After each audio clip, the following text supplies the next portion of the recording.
Mayong gabi kaninyong tanan mga kaigsunan.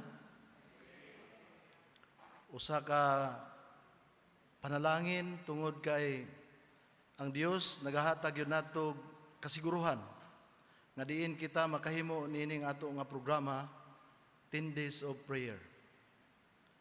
Muni una mga kaigsunan sa 2021 nga diin kita magahimo nining una nga bahin sa 10 Days of Prayer.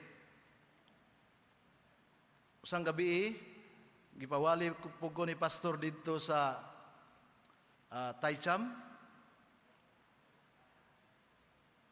Tungod kay siguro mga kaigsunan, ang ato nga mga kahibalo nga gihatag sa Ginoo basig kwao na. Pero gisubhan gyud ni atong isang gabi dito sa Taicham mga kaigsunan, daghan ang panimalay. Amahan ni Sister Bibing Lopez Sugilon. So daghan dito nga nag-attend tungod kay ang uban mga non-Adventist man. So nalipay sila mga kaigsunan tungod kay ang pulong sa Dios ilag yung nasilsil sa panghuna-huna o kadasulti nako mga kaigsunan moingon gyud amin. Nahibulong ko nga dili man unta to mga Adventist dito ang nag-attend, pero ang mensahe nato mo'y nakahatag kanila og comfort niadtong gabiuna. Niadtong Sabado sa hapon mo kini ang approval sa board nga unang bahin nga maghahatag sa mensahe niining 10 Days of Prayer, ako ang mudala. Tungod sa kabisi mga kahigalaan, mga kaigsunan, kaganina, gamay nga time nga ako gihimo tungod kay ang tanan nako nga mga research akong girikol. Apan pinaagis gahom sa Ginoo, nagpasalamat nga niatan ining kagabion alang sa salmot niining 10 Days of Prayer. Maayong gabi usab mga kaigsunan. Ang atong topiko dinhi nga gihatag sa kuha, Seeking Revival. Seeking Revival mga kaigsunan, nagsintro dinhi sa atong ketext. Nag-ingon siya, how much more will your Heavenly Father give the Holy Spirit to those who ask Him? So, kini nga bahin mga kaigsunan, nagpasantop sa atua nga importante kining revival sa atong kinabuhi aron nga ma-revive ta mga kaigsunan. Busa ang mga disipulo nagasulti dinhi sa Lucas Kapitulo 11, nagahatag dinhi og emphasis og mahitungod sa pagtudlo sa mga pagampo mga kahigalaan. Sa versikulo 1 sa Lucas chapter 11 verse 1, og nahitabo nga sa nagampo si Jesus didto sa usa ka dapit, sa pag-undang niya sa usa niya ka mga tinunan miingon kaniya, Ginoo, tudloi kami sa pag-ampo. Maingon nga gitudluan ni Juan ang iyang mga tinunan. Kini nga bahin mga kahigalaan, mga kaigsunan, nga bisan pa man didto sa diha nga si Jesus nahitabo nga nagampo siya sa usa ka dapit, unya giduol siya sa iyang mga tinunan og nag-ingon, tudloi kami sa pagampo. Kini nga bahin mga kaigsunan, nahulagway kini nga gikinahanglan alang sa mga Kristohanon ang pagampo ngadto sa Dios.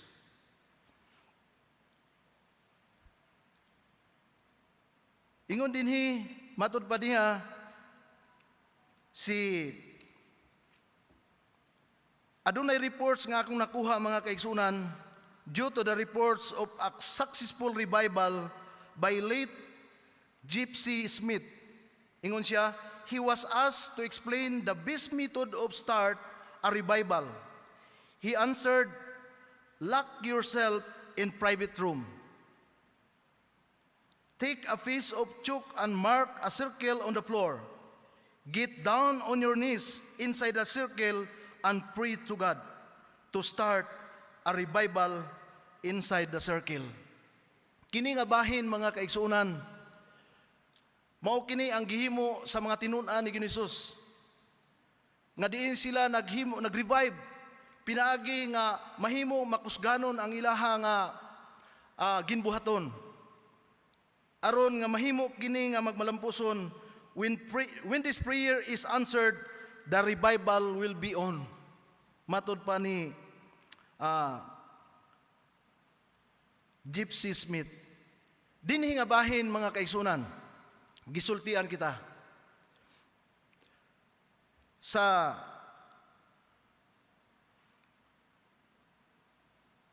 pulong sa Dios nga diin makahatag kanato og kalig-on. Nag-ingon siya dinhi mga kaigsunan, Jesus teaching on prayer. Lord, teach us to pray. The disciples pleaded. They saw how Jesus connected daily with His Heavenly Father and longed for the same power in their lives. Adunay sama nga gahom diha sa ilang kinabuhi kaniadto mga kaigsunan even sa atong panahon karon. Si Ellen White naghulagway dinhi mga kaigalaan, mga kaigsunan. Prayer is the opening of the heart to God as to a friend. Not that it is necessary in order to make known to God what we are, but in order to enable us to receive Him. Nga ato siyang madawat mga kaigsunan. Sumala sa Step to Christ, Feeds 93. Kini nga bahin mga kaigsunan, ang pag-ampo very important sa ato nga pag-alagad ngadto sa Dios. Kay bisan pa man dunay mga pagsulay, dunay mga kalisod sa ato nga masagubang, apan ato gyapon kining ma-overcome mga kaigalaan, mga kaigsunan. Ug gidugang dinhi, after we have met the Almighty, we are ready to meet ourselves to others. Sa diha nga ato na mahimamat ang ato nga gamhanan nga Dios, ready kita mga kaigsunan to meet ourselves to others. And the second part of the Lord's Prayer seek for that human togetherness. So dunay gitawag og togetherness. Give us, forgive us, let us not. Give us this day. Forgive us and lead us not into temptations. Kini nga prayer mga kaigsunan very common nga ato mabasa sa Matthew o diha sa Lucas mga kaigsunan. Nag-ingon siya, let us not in the daily search of a simple necessity of life, in continuous need for forgiveness and redemption, and in struggle of the soul with temptation, we are not alone. Kini mga kaigalaan, mga kaigsunan, dili kita nag-inusara tungod kay ang Dios naa kanunay kanato. O gidugang pa niya dinhi sa atong subject mga kaigsunan, sa ato nga topiko nag-ingon siya, all of humanity is with us, and God Almighty has assured us that not one prayer of faith and trust will go unanswered. For He is the kingdom and the power and the glory forever and ever. Sa verse, amen mga kaigsunan, verse 13. Ug nagpadayon siya mga kaigsunan, Jesus not only demonstrated an exemplary prayer life and give us a model prayer, He also assured us open access to God. Muni kanindot mga kaigalaan, mga kaigsunan nga aduna tay access ngadto sa atong Dios. Nga diin ang hulagway dinhi mga kaigsunan nga mao si Ginoong Hesus, a precious gift that God has given to us. O gidugang diri mga kaigsunan, Jesus responded with a memorable prayer. Listen in 3 parts: the Lord's Prayer, the parable of a friend, and coming at midnight, and in climax, the need continual request through the Holy Spirit. Kini nga sugilanon mga kaigsunan, atong mabasa dinhi sa Biblia sa Lucas kapitulo 11 bersikulo 9 mga kaigsunan, bersikulo 8. Nag-ingon diri, sultihan ko kamo nga bisan dili siya mobangon sa paghatag unta kaniyag bisan unsa tungod kay higala niya, apan tungod sa iyang pagsigig hangyo, siya mibangon na lang og mihatag kaniya og bisan nga sa iyang gikinahanglanon. Buot pasabot dinhi mga kaigsunan ang story. Kini dieng usa ka tawo mga kaigsunan ang hulagway diri sa Sugilanon nga duna siya'y bisita, nga ang iyang bisita mga kaigsunan gigutom. Unya nanuktok siya didto. Unya ang tao kay natulog na kauban siyang anak. Apan ang Sugilano nagsulti dinhi. Ang tao mga kaigsunan naghangyo ngadto kaniya, nahasol siya. Inanay di ay mga kaigsunan kung kita mangayo ngadto sa Dios. Dili ta mag-undang sa pagpangayo sa Dios mga kaigsunan. Busa ang Dios nag-ingon diri kay ang tanan ingon dira og ingnon ko kamo pangayo og kamo paghatagan, pangita og kamo makakaplag, pagtuktok og kamo pagaablihan. Kini nga hulagway mga kaigsunan nag-refer dinhi sa ato nga pagtulunan niining kagabhion nga nag-ingon siya diri, the Lord's Prayer has two sections. First, dealing with God's glory,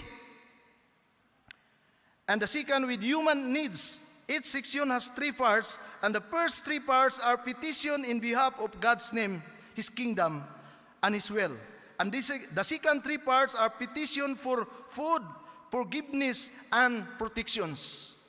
Kini mga kaigsunan, gihulagway dinhi. O gidugang dinhi mga kaigsunan in the parable verse 5 to 8, a man has nothing to feed a visitor who arrives late in the evening.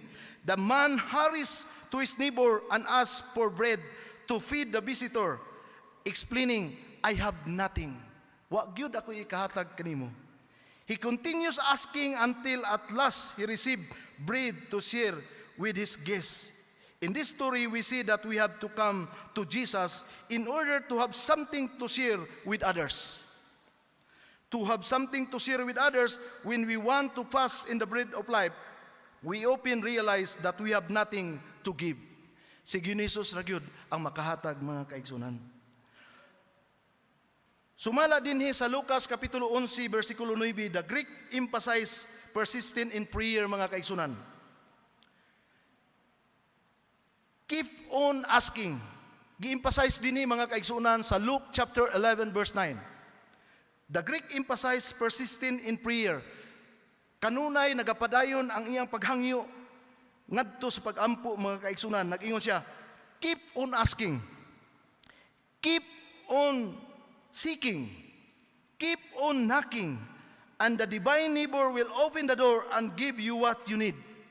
Dunay paagi ang Dios mga kaigsunan nga gamiton ang tao aron mahimo nga ikaw matabangan. And Jesus invite us, keep asking. Naga-invite ang Dios kanato mga kaigsunan nga kinahanglan mangayo gyud ta. In my own experience mga kaigsunan, nangayo gyud ko sa Ginoo nga hatagi ko kaalam Ginoo nga sa pagsulti. Di man ko kabalo mo awit. Ingko diri ko mangayo og pagsulti nga makasulti ko. Pero as our ordinary nga tao mga kaigsunan, makasulti man pud ko sa mga dagko nga mga tao nga atong maistoryahan mahitungod sa pulong sa Dios. Buday ni mga kaigsunan, Jesus invite us, keep asking. Mangayo lang ta mga kaigsunan, walay imposibleng mga butang ngadto sa Dios. Wa man ako gipangayo ang maayo nga mo awit.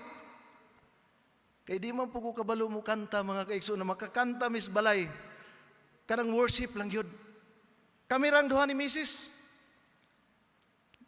Luoy kayo mga kaigsunan kung gamay lang mo. Pero malipayon tungod kay atong gipasadunggan ang Dios bisa gamay ra.